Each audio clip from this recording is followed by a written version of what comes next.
The first, and arguably one of the most common questions I get asked, is how much does it cost to buy a woodland?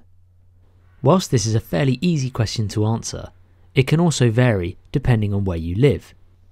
Much like houses, the price of woodland can vary depending on location, size, type of woodland, and access. But in general terms, a woodland that consists of mostly broadleaf trees, like my one, is going to be more expensive per acre than a woodland with conifer trees. And why is that? Well, the value of wood is fairly significant. A mature hardwood tree like oak, ash or beech is generally more valuable as a timber resource than, say, pine or cedar.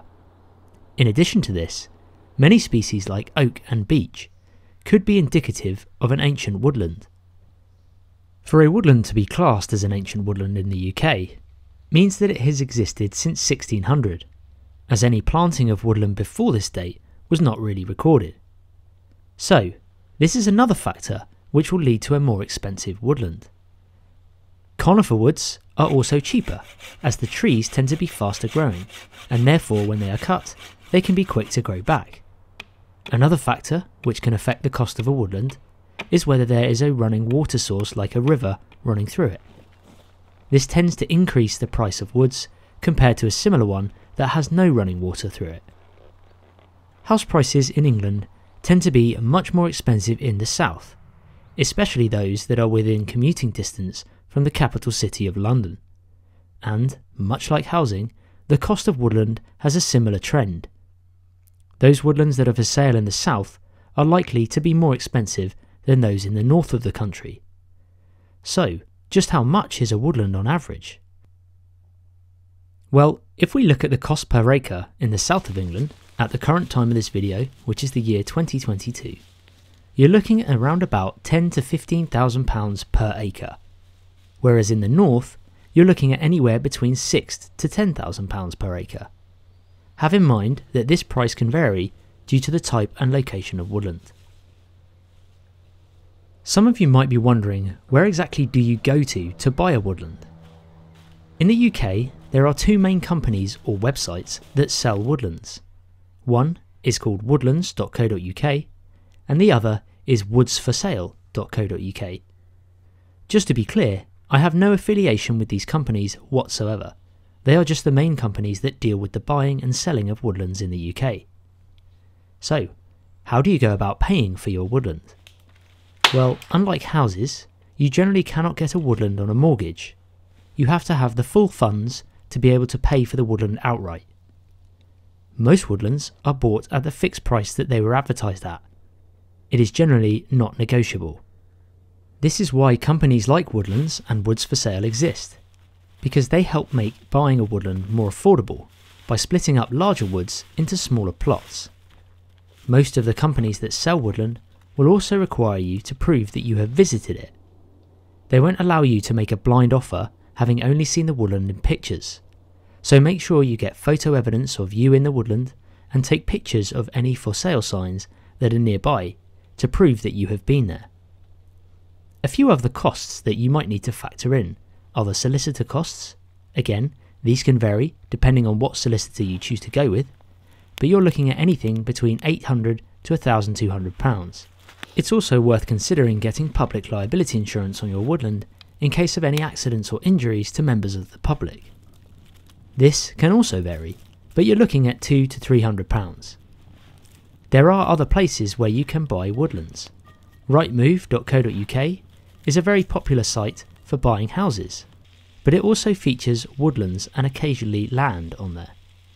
And if you do some digging, there are groups on Facebook which you can join, which are essentially syndicates. This is a group of people that get together and purchase the woodland between each other. It can make it much more affordable for some people. Other than cost, location is arguably one of the most important factors to consider when buying a woods.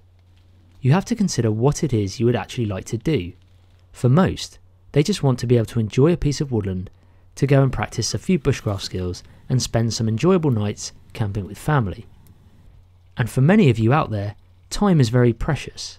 Therefore, buying a woodland that is hours and hours away might not be ideal, as you will barely spend any time in it. Other factors to consider is, are there any main roads nearby? If so, be aware that there might be a constant droning noise from cars and heavy goods vehicles, especially when the roads are wet. The same applies to airfields. If there are any airfields nearby, expect many aircraft drone noises over your woodland, particularly on days where there isn't much wind. Similarly, and one you might not think of at first, but is your woods next to a field? And if so, is that field for crops or for animals? If it's a crop field, expect plenty of heavy vehicle and tractor noise in the summer months. All things to consider if you're looking to find a peaceful area of woodland to camp in. The type of trees that grow in your woodland should be an important factor to consider before purchasing. Remember, broadleaf woodlands are generally more expensive and sought after than conifer woodlands, and they also offer a wonderful change of scenery throughout the year. As the seasons change, so will the look of your woods. In autumn, the leaves will change colour, bright yellows, oranges and reds. And then in winter, your woods will look totally bare, as most trees will have dropped their leaves. In terms of resources, if you are looking to sell some of the wood that you cut down, mature broadleaf trees with long straight trunks will generally have much more value than thin conifer trees. Does the woodland have a good variety of resources? A thick, dense conifer woodland might actually be beneficial in terms of using some of those straight trees for bushcraft shelters. Very often in broadleaf forests, you won't get much straight thin wood like you do with conifer forests.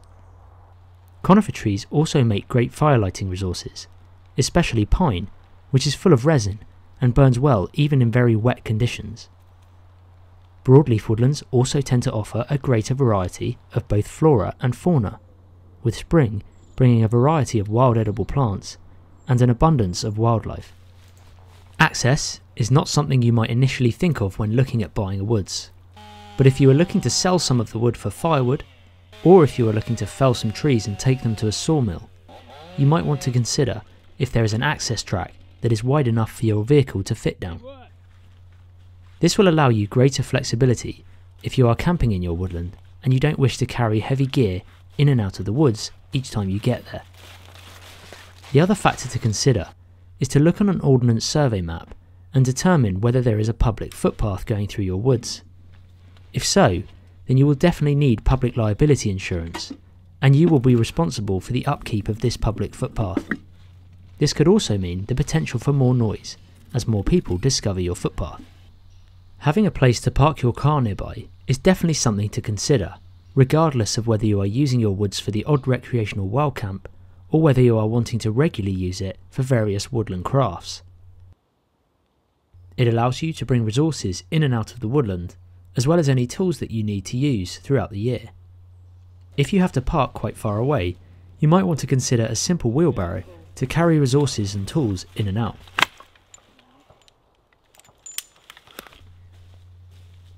When I was looking to buy my woodland, one of the first things I looked at was the resources. What resources were around, and would they benefit me in what I do? My videos tend to have a focus on bushcraft and woodland crafts, and so I needed a place that offered plenty of resources. In a broadleaf forest, you will generally have wood that is great for carving. You might have a variety of hardwoods, ideal for keeping the campfire going. If there is plenty of hazel, then you have a fantastic renewable resource, ideal for weaving and crafting. In a coniferous woodland, you generally have an abundance of straight thin trees, ideal for bushcraft shelters. The Viking, Saxon and Celtic roundhouse that I built on my channel all had a timber frame made from conifer trees. Although many woodlands look bare in winter, I think it is one of the best times to look for a woods to buy. You get to see the woods in its worst state. If it's a broadleaf woodland, the trees will have no leaves. There will be very little on the forest floor in terms of wild plants, and it will generally look very bare. You know that in summer it will look great with all the leaves on the trees, the birds singing and the wild plants growing abundantly. In the UK, we tend to have the majority of our rainfall in the winter, which means that you can see if the woodland you want is actually sitting in a bog. There might be tons of standing water around, which you might not see in summer. The lay of the land might be less of a priority on your woodland buying list. but be sure to pay attention to how the woodland actually looks. Is it on a slope or hillside? Generally, the cheaper and more widely available woods are on a hillside. Don't be fooled by pictures on the for sale website. Go and look at the woods carefully and walk it at different angles. It's not the end of the world if it's on a hill. You might need to build level paths and platforms for having bushcraft shelters or resting spots on. Or, if you like hammock camping, you might prefer a woodland that is on a hillside. The downsides are obviously access might be tricky, but on the plus side, they are almost always cheaper than a flat woodland. Does it have a water source? If so, you have the benefit of water all year round. If you use it for drinking water, be aware if your woodland is next to any fields with crops, where chemical runoff might affect the quality of the water. Of course, you should always sterilise your water before drinking it. The websites that sell woodlands generally mark the boundaries with spray paint, in order to not make the woods look too man-managed and to give them a more natural feel. One tip when looking for a woodland for sale is to learn where these boundaries are marked and continuously check back on the websites to see if any more available plots will come up for sale. Sometimes a large woodland is divided into different plots, and the plots are marked by spray paint on the trees. Often they sell fast, but if you get there early and see which plots have already sold, you can walk the woodland and learn where the spray paint markers are, and then use these to piece together the remaining plots that have not yet made it onto the market. That way, when they go live for sale, you will already know which plot was for sale, and you can get your offer in fast. This is essentially how I bought my woodland. When buying a woodland in the UK, you might have a number of rights that come with the sale.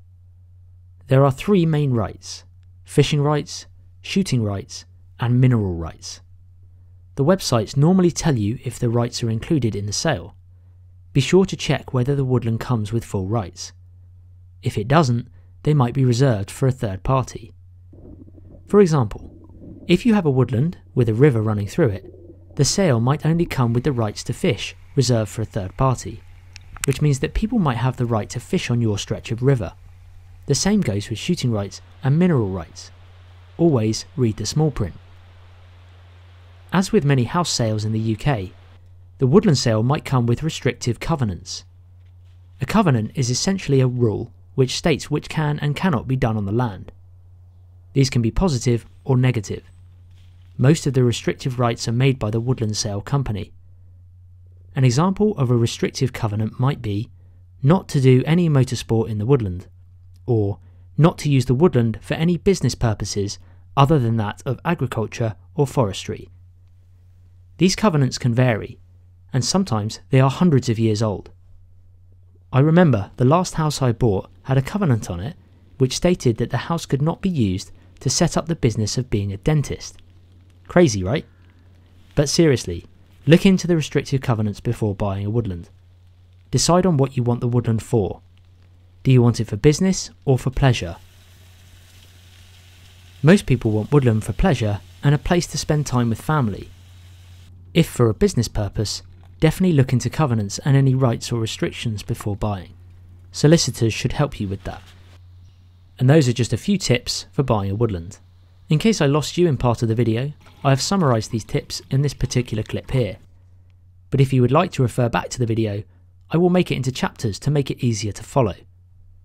In addition, I will put some details in the video description, including links to some of the sites that sell woodlands. Many thanks to all of you who watched this episode. If you are looking to start out on the journey of owning your own woodland, be sure to follow my new series on the channel called My Woodland Life, where I bring you along on the journey of owning your own woodland and the various traditional crafts that I am hoping to enjoy doing there. If you enjoyed this video, feel free to give it a like and subscribe for more similar content. Thank you for watching, and I'll see you in the next one.